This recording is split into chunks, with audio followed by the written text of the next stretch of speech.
So one problem with leadership training. Okay, I think one of the biggest problems with leadership training or workshops or people like myself that deliver programs or coaching to people that want to improve their leadership is the complete lack of measurement.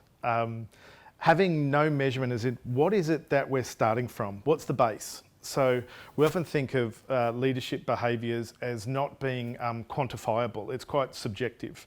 Well, it's not really. You can actually measure where you are to start with.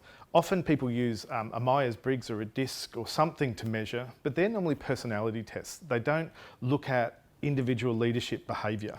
So I think one of the things that is missing, and I can't work out why, because we do it in so many other different parts of a business. We'll measure our finances, what's the expected track that we want to go to, are we spending more, are we spending less?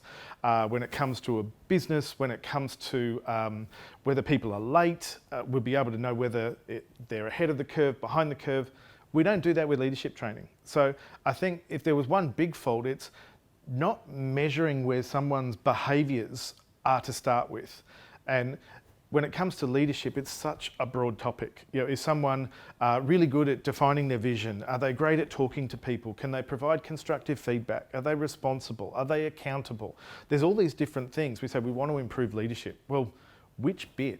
Because depending on where someone's struggling means the type of intervention you're going to put in place. So that's part of the reason why we worked on and put together the checkpoint so that we could measure where someone's behaviour is now, look at where a group's behaviours are, create some interventions that they're actually able to work with and develop, and then measure again at the end, so that both the person can see how they've grown and developed, but so can the manager who's actually spending money and time to work on some of these behaviours. You can chat to them specifically, we think they need to work on here, here and here, confirm whether that actually fits in the workplace, and then put interventions that can be measured at the end, then go, here's how they've developed, here's how they've grown. Have you seen that?